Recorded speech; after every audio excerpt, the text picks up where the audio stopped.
ব্যাপার, আপনি এরকম রাস্তা দিয়ে ছুটছেন কেন? মনে হচ্ছে রাস্তাটা পুরাটাই আপনার, দেখে শুনে চলতে পারেন না? বাবারে, হ্যাঁ আমি দেখেই চলতেছি। আমার বাড়িতে না ডাকাত পড়ছে, আর আমি আমার এই টাকার ব্যাগটা নিয়ে কোনো মতো বাড়ি থেকে বাইর হয়েছি। ওরা দেখে বলছে, আমাকে পিস পিস দাবড়াচ্ছে এই ব্যাগটা নেওয়ার জন্য। আমি এখন কি করি? কি বলছেন? আপনার ব্যাগ ভর্তি টাকা? হ্যাঁ রে মা, ব্যাগ ভর্তি টাকা। এই টাকার জন্যই তো ডাকাতরা আমার বাড়ি পর্যন্ত দখল করে নিছে। বাদ দিন তো, আপনাকে দেখে মনে হচ্ছে না যে আপনি এতগুলা টাকার মালিক। আর হঠাৎ করে এসে বলছেন আপনার ব্যাগ ভর্তি টাকা, ডাকাতটা আপনাকে দিনে দুই পরে এসে পিছু করছে। এটাকে আমি পাগল হয়েছে যে বিশ্বাস করব? তুমি বিশ্বাস করছো না মা? না। আচ্ছা তুমি দেখো, দাঁড়াও, এই দেখো, সারা ব্যাগ ভর্তি শুধু টাকা। কি এখন বলো তো ভাই, আমি আমার বাড়ি তো দখল করে নিয়েছে, আমি এই টাকা নিয়ে আমি কোথায় যাই উঠবো? আচ্ছা থামুন আপনি, কিন্তু আপনি এত হাঁপাচ্ছেন কেন আর এত চিন্তা কেন করছেন? আপনার কি দুনিয়াতে কেউ নাই? কোনো আত্মীয় স্বজনের বাড়িতে চলে যান, তাইতে হয়। আপনি নিজেও বাঁচবেন, আপনার টাকাগুলোও বাঁচবে। না রে মা, এই দুনিয়ায় আমার আর কেউ নেই।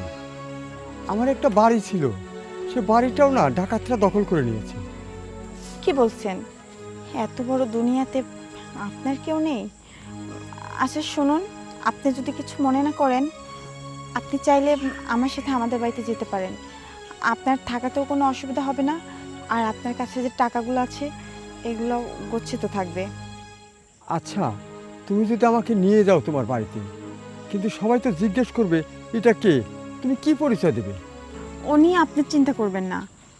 আমি বলবো যে আপনি আমার কাকা হন। আমাদের বাড়িতে কেউ নেই, আমি আর আমার শাশুড়ি।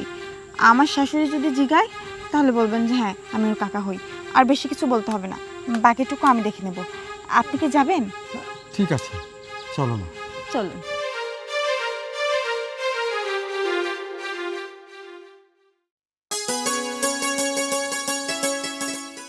কোনে গেছিলা তুমি? আম্মা, আমি একটু ওইদিকে গেছিলাম। সে বুঝলাম। এই মুরব্বী আবার কিটা? ইনি ইনি হলেন আমার কাকা। আম্মা, তোমার কাকা? আমি তো কোনোদিনও দেখিনি। এই যে তোমার বাড়ি গেছি আইছি, কোনোদিন তো তোমার এই কাকাক দেখিনি। আর আল্লাহর রহমতে তোমার বাড়ির এমন কোনো আত্মীয় স্বজন নেই যে আমার বাড়ি এসে খায়ে যায়নি। কোনোদিনও তো দেখলাম না এই লোকটাক। আসলে আম্মা, আমার এই কাকা তো বাড়িতে থাকতো না। আসলে উনি ওই যে পালিয়ে বিয়ে করছিল তো, মানে আমার কাকিকে নিয়ে শ্বশুর বাড়িতে থাকতো। ওই যে আমাদের হচ্ছে সমাজের নিয়ম কি জানেন, কেউ যদি পালিয়ে বিয়ে করে তাকে আর ওই সমাজে রাখে না। এখন তো কাকার অনেক বয়স হয়েছে, কাকিও মারা গেছে, আর কাকার যে ছেলে পেলে ছিল তারা কাকাকে বাড়ি থেকে বের করে দিয়েছে।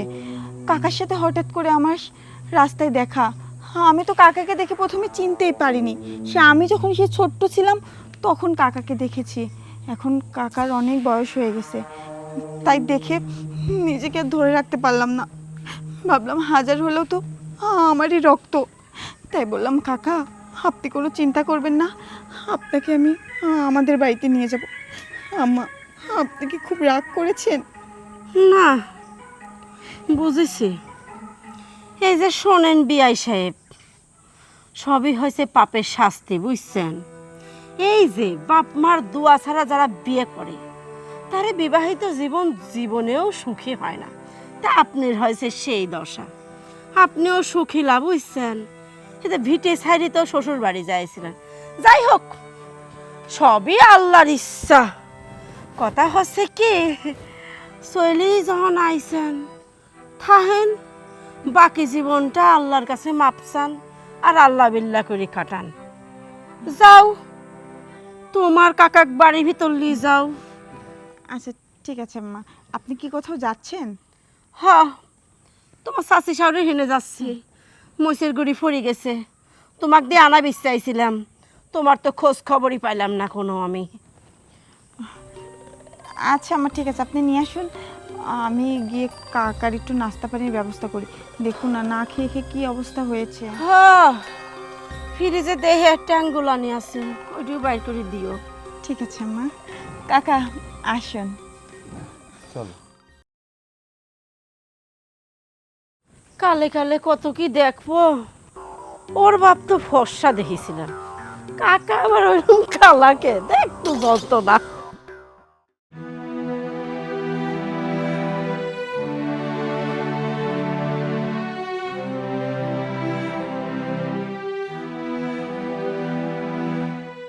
কি ব্যাপার, আপনাকে দেখে মনে হচ্ছে আপনার মন খারাপ।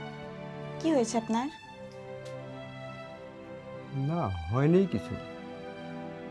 বসে বসে ভাবছিলাম, আমার তো নেই বলতে কেউই নেই। আমি ভাবছি শহরে একটা বাড়ি করব, বাড়ি করে একটা বিয়ে করে আমি শহরেই বসবাস শুরু করি। মানুষের বাড়িতে আর কতদিন থাকবো বলো?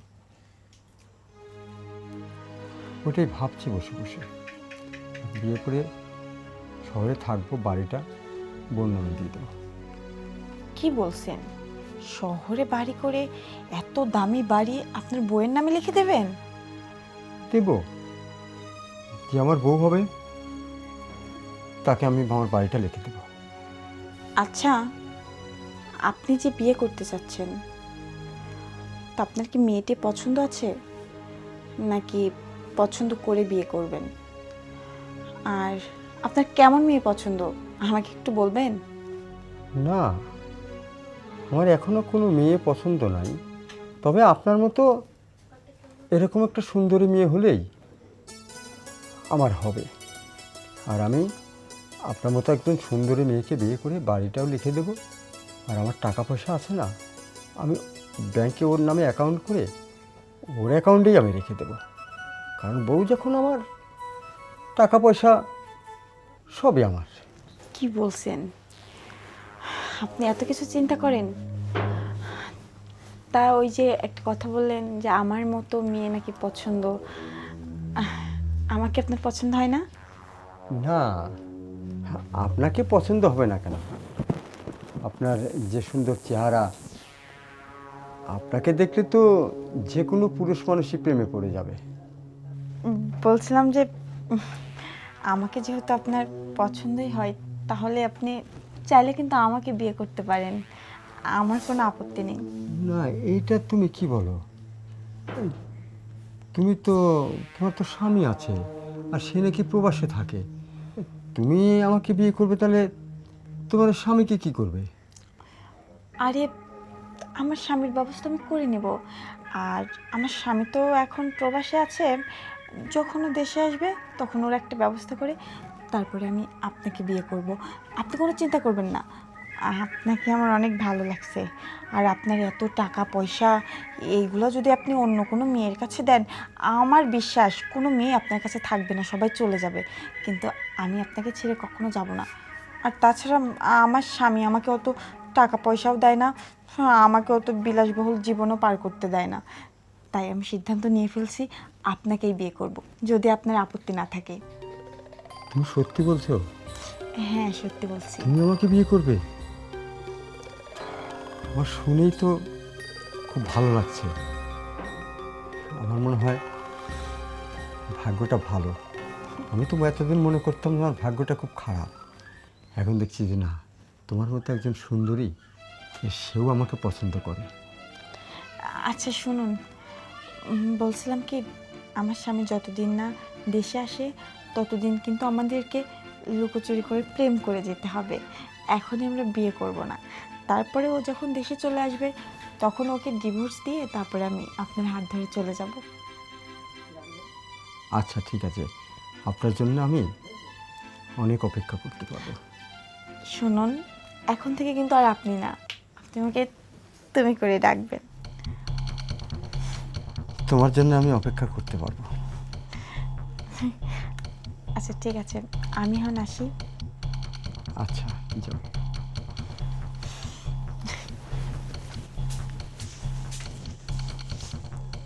আমাকে পছন্দ করলো, যাক, এর মতো একজন সুন্দরী মেয়ে যে আমাকে পছন্দ করেছে, আর কি লাগে আমার। আমি এই মেয়েকে বিয়ে করি, শহরে থাকবো।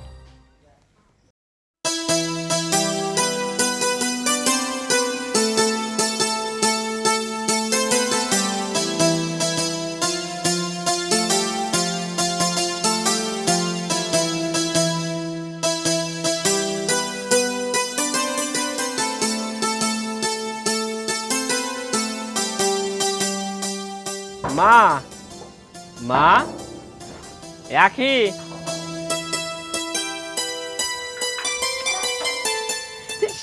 সোহেল, মা, কেমন আছো তুমি? আমি খুব ভালো আছি। তুই হঠাৎ করে বাজান? আখি, তুমি কেমন আছো? আমিও ভালো আছি। মা, আমি হঠাৎ করে আসছি, তুমি খুশি হওনি? কি ডাক কইছে তো যে তোর মা খুশি হয়নি? আমি মহা খুশি হয়েছি বাজান। মা, তোমাকে খুশি করার জন্যই আমি কাউকে কিছু না বলে হুটহাট করে তোমার সামনে এসে দাঁড়িয়েছি। আমি জানি যে আমি যদি হুটহাট করে গিয়ে তোমার সামনে দাঁড়াই, তুমি আমাকে দেখে অবাক হয়ে যাবে, অনেক খুশি হয়ে যাবে। কিন্তু সোহেল, তুমি তো অন্তত একবার আমাকেও বলতে পারতে, তুমি তো আমাকেও কিছু জানালে না। হ্যাঁ, আমি তোমাকে ফোন করে বলি আর তুমি মাকে বলে দাও, তাহলে কি সারপ্রাইজ দিতে পারতাম? পাগল ছাল আমার। ও মা এমনিতেই সবসময় সারপ্রাইজ হয়। এই যে তুই আইছিস, কত খুশি হয়েছি। এই যে তুই কই আসতো দেখি আমি খুশি হইতাম না? মা মায়ে হয়, সন্তানের জন্য মার কোনো সময় ভালোবাসা কমতি হয় না রে। মা, আমি যদি খবর দিয়ে আসতাম তাহলে কি করতা? তোমরা একটা গাড়ি রিজার্ভ করে এয়ারপোর্টে আমাকে আনতে যাইতা, আর আমি চাইনি আমার জন্য তোমরা কষ্ট পাও। আখি, ইনাকে তো আমি চিনতে পারলাম না, ইনি কে? উনি উনি তো আমার কাকা। কি বলছো? তোমার কাকা? অথচ আমি চিনি না। কই, এর আগে তো কখনো আমি ওনাকে দেখি নাই। তুমি দেখবে কি করে? তুমি কি বাংলাদেশে থাকো? ওই যে বিয়ে করে কয়েক মাস থেকে তো চলে গেছো আবার প্রবাসে। আমার কোথায় 14 গোষ্ঠী, কোথায় কতজন লোক আছে তুমি তো জানোই না। কিন্তু আমি এটাই তো জানি না যে তোমার কাকা আছে। মা, তুমি কি কখনো ওনাকে দেখছো? না, আমি দেখিনি। হতে পারে কাকা। আচ্ছা যাই হোক, হয়তো কাকার সঙ্গে আমার আগে কখনো পরিচয় হয়নি। কাকা, আপনি কেমন আছেন? হ্যাঁ বাবা, আমি ভালো আছি। আচ্ছা, তোমরা কি এখানেই দাঁড়িয়ে কথা বলবে নাকি ভিতরে যাবে? ওই দেখো, তোমাদের সঙ্গে কথা বলতে বলতে তো আমি ভুলেই গেছি যে বাড়ির ভিতরে যাইতে হবে। চলো। চলো।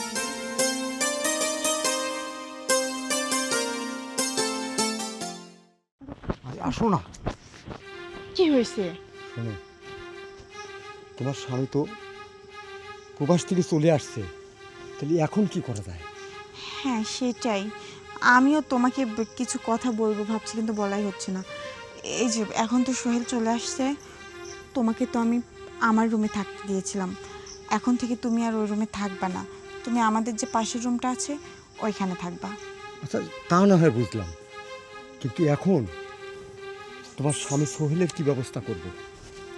আমি জানি না, হ্যাঁ আমার মাথার ভিতর কিছুই আসছে না, আমি যে এখন কি করি। হ্যাঁ আমি তো তোমাকে ছাড়াও থাকতে পারবো না, আবার ওইদিকে সোহেল, আমি যে কি করব, আমাকে বুদ্ধি দাও। শোনো, আমার মাথায় কিন্তু একটা বুদ্ধি আসছে। আমার কথা হচ্ছে কি, আমি তোমাকে ঘুমের ওষুধ দিয়ে দেবো। তুমি এই ঘুমের ওষুধটা গল্পের ছলে ওকে পানির সঙ্গে যেভাবে হোক খাওয়াই দেবে। খাওয়ালে ও যখন ঘুম এসে যাবে তখন আমাকে ডাকবে, তখন দুজন মিলে ধরে ওকে ওই বাগানে নিয়ে জিন্দা কবর দিয়ে দেবো। তুমি ঠিকই বলেছ, ওকে আর বাঁচিয়ে রাখা যাবে না, কারণ ও তোমার আর আমার পথের কাঁটা। পথের কাঁটা যদি আমরা না উপড়িয়ে ফেলি, ও সারা জীবন আমাদের পথের বাধা হয়ে দাঁড়াবে। তার চেয়ে ভালো ওকে একবার শেষই করে দিই। কিন্তু তুমি ঘুমের ওষুধটা আমাকে কখন দিবা? আমি এখনই দেবো, আমি নিয়ে আসছি তো। বলো কি, তাহলে দেরি করছো কেন?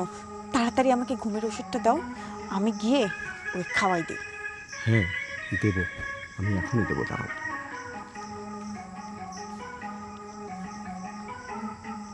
এই নাও, এটা পানির সঙ্গে মিশিয়ে ওকে খাওয়াই দিবে, একদম অচেতন হয়ে যাবে। ঠিক আছে, আমি কিছুক্ষণের ভেতরে ওকে ঘুম পাড়ানোর ব্যবস্থা করছি, আর তোমাকে ডাকলে সঙ্গে সঙ্গে যেও। আচ্ছা, এখন তাড়াতাড়ি চলে যাও, কেউ দেখে ফেললে আবার সন্দেহ করবে। ঠিক আছে। আজকের রাতেই তোর শেষ রাত হবে, দেখা যাক। খালি ওষুধটা খাওয়াতে পারলে হয়, পাওয়ারফুল ওষুধ, এক ডোজেই কেন হতে।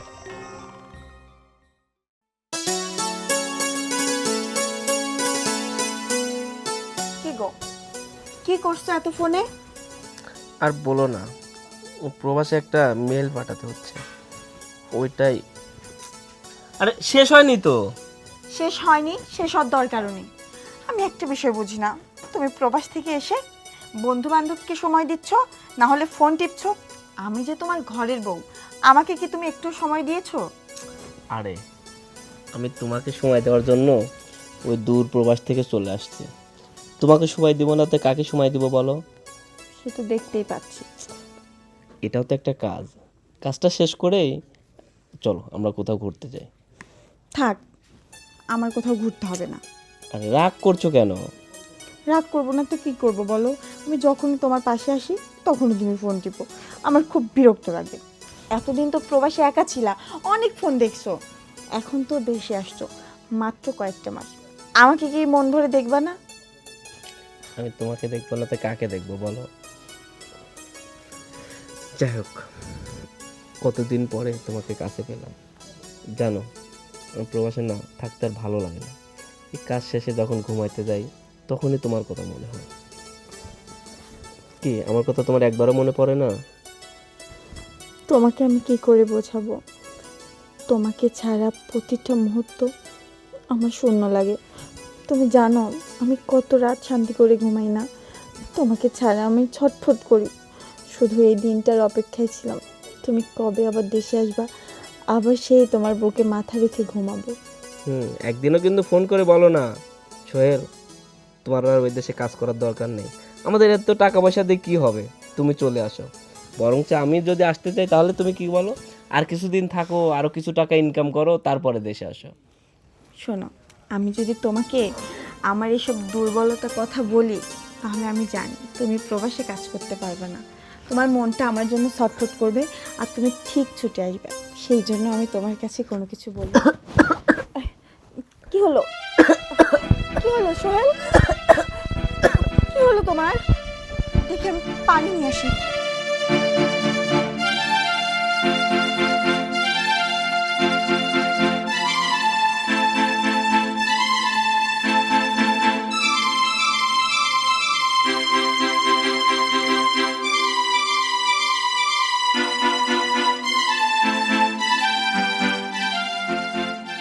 সাবধানে।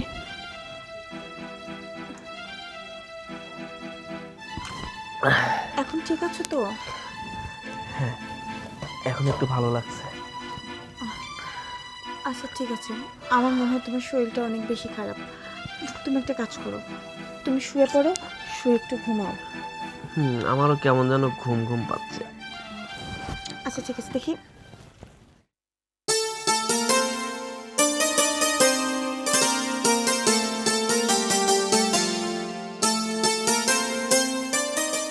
সোহেল, সোহেল, সোহেল, এত তাড়াতাড়ি তুমি ঘুমিয়ে গেলা? আমি তো চেয়েছিলাম তুমি আরেকটু সময় জেগে থাকো, আমার সাথে গল্প করো, কারণ আজকের পর থেকে তো আমার সাথে তোমার আর গল্প করা হবে না।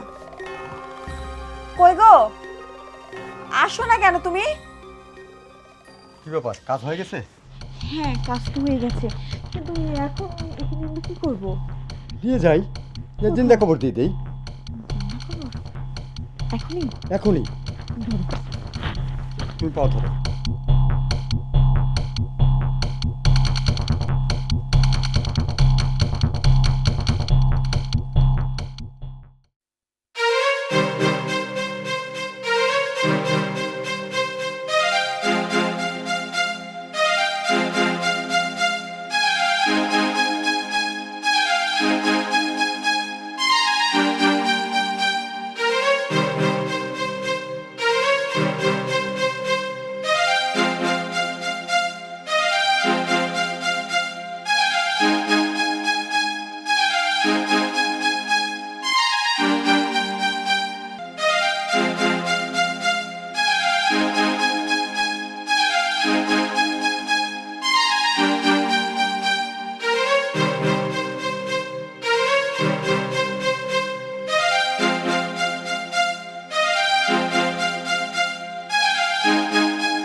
বোমা, কোনে যাচ্ছ?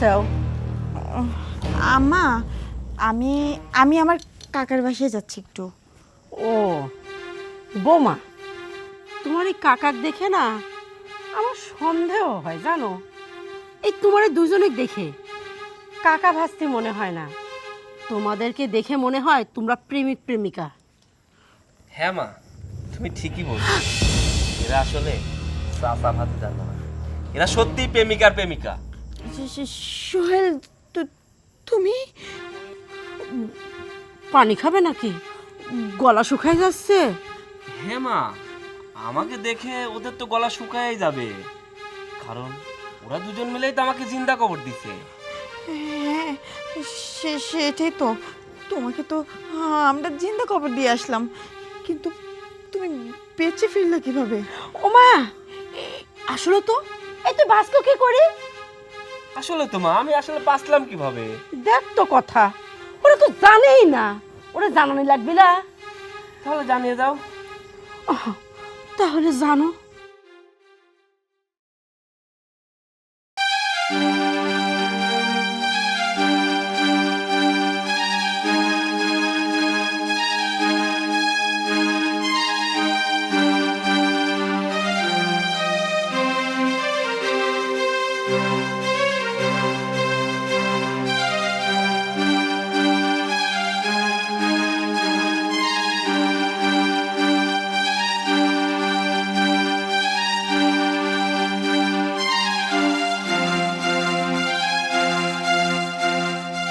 সোহেল, সোহেল, সোহেল, সোহেল, বাবা ওঠ না, উঠছিস, ওঠ ওঠ ওঠ,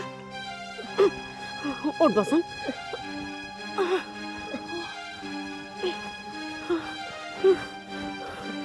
চল বাসন, চল।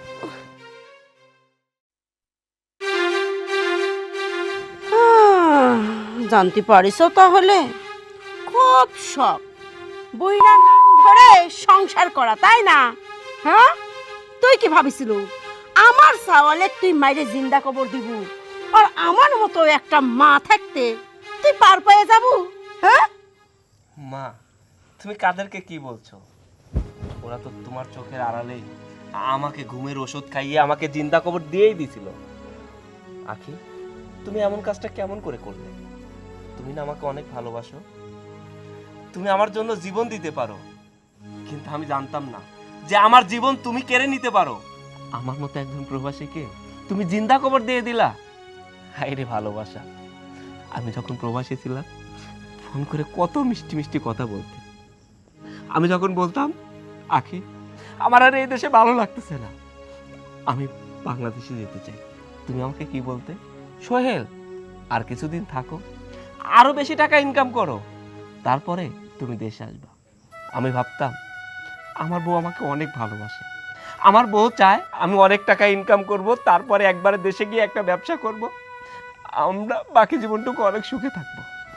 কিন্তু আমি বুঝতে পারিনি তুই আমাকে কখনোই ভালোবাসিস নি, ভালোবাসিস শুধু আমার টাকা। ফোন করে একদিনও খোঁজ নিয়ে বলিস নাই সোহেল তুমি কেমন আছো, ঠিক মতো খাওয়া দাওয়া করছো, তোমার শরীর কেমন আছে। শুধু ফোন করে একটাই কথা, সোহেল মাসের তো 5 তারিখ শেষ হয়ে যাচ্ছে, টাকা পাঠাবো কবে, এ মাসে একটু বেশি টাকা পাঠায়ও। আমি শুধু টাকা পাঠাইছি। আরে প্রবাসীরা কি সত্যি টাকার মেশিন, যে একজন প্রবাসী প্রবাসে যাবে আর শুধু টাকা ছাপাবে আর সেই টাকা দেশে পাঠিয়ে দিবে। আমি অনেক পরিশ্রম করে অনেক কষ্ট করে টাকা ইনকাম করে সেই টাকা তোকে পাঠাইছি শুধু তোকে ভালো রাখার জন্য।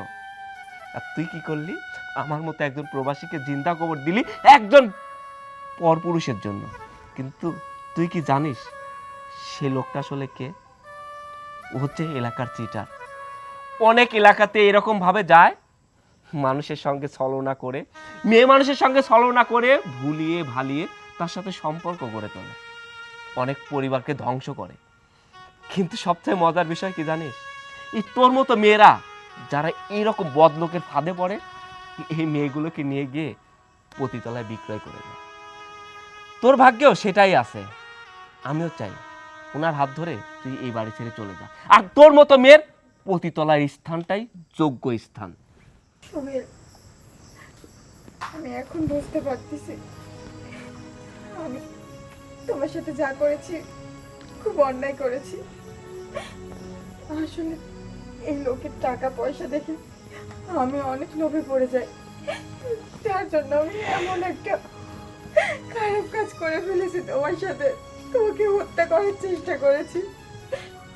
সোহেল, তুমি তো আমাকে অনেক ভালোবাসো, আমাকে ভালোবেসে না হয় শেষবারের জন্য তুমি আমাকে ক্ষমা করে দাও।